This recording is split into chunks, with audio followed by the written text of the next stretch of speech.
People either think crypto's dead or they think it already won. Bitcoin had crashed over 80% from its peak. Some people would say that's not a win for crypto. I earned almost $1 million in 3 months.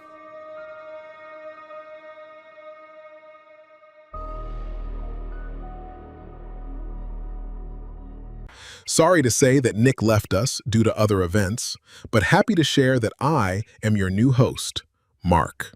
Many years ago, if you told your bank you were buying Bitcoin, they'd have laughed you out of the branch.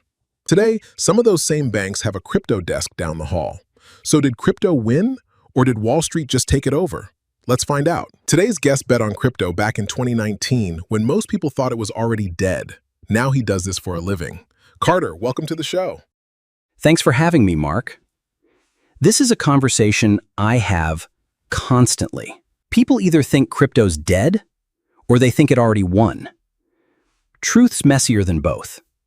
I like that. But first, take me back. 2019. Why crypto? Honestly, not some genius insight. Bitcoin had crashed over 80% from its peak. Everyone thought it was over.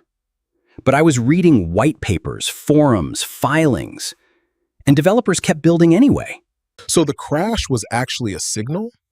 Kind of, yeah. When the hype money leaves and builders stay, that tells you something the price chart can't. So I put a chunk of savings in. Not everything that would have been reckless. How'd people react? My dad asked if I'd joined a cult. To be fair, some of crypto Twitter back then did have cult energy. Can't argue with that. Lots of noise, lots of grifters. But underneath it, real tech was getting built. I bet the signal would outlast the noise.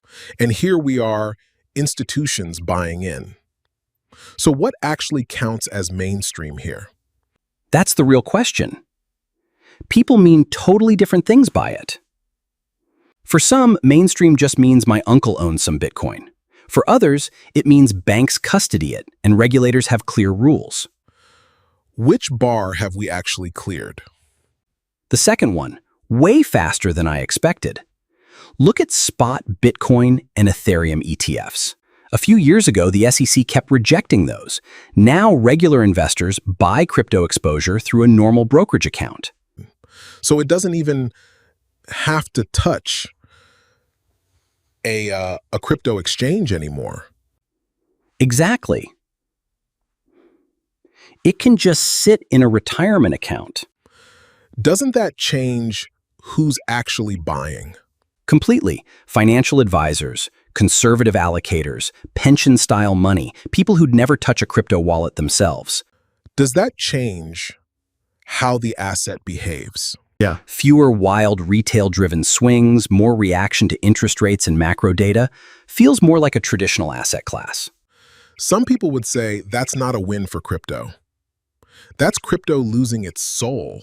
I take that seriously, honestly. Bitcoin's whole pitch was cutting out banks and middlemen. So when a handful of asset managers become huge holders through their funds, you can ask if we just rebuilt the system crypto was made to avoid. Partly it is fair. Concentrated custody does mean concentrated influence. People who care about decentralization are right to flag that. But institutions got involved isn't the same as crypto lost. The network didn't change. Bitcoin's still on the same decentralized ledger. Anyone can still run a node, verify it, transact without permission. So the base layer's untouched, it's the wrapper that changed? Mm-hmm. Exactly. The ETF is just a convenient box for traditional investors. Doesn't change what's happening underneath. It's like gold. Most gold exposure sits in funds and vaults, not someone's home safe. That didn't kill gold. Let's talk regulation. Governments are way more involved now, too. Good thing? Complicated. Genuinely, both sides have a point. Clear rules are exactly what big institutions were waiting for. No clarity, no serious money. And the downside? Heavy regulation favors whoever can afford compliance teams. Little startups can't compete with that, the way giant institutions can. So regulation might mean maturity tab, Or it might mean the Wild West days that made this space special are just ending. So no clean winner here. It's less crypto won or Wall Street took over, and more like a merger, with tension still built in. Okay. How much you earn when you start earning, and what is the process, struggle, and difficulties you faced? I earned almost $1 million in 3 months. Wait. What? Yeah. I just took risks and invested my savings. That was my great mentality and luck, which helped me to earn. Now I have a penthouse in New York. That's great, man. Let's get practical. Does all this institutional money make crypto safer than when you got in?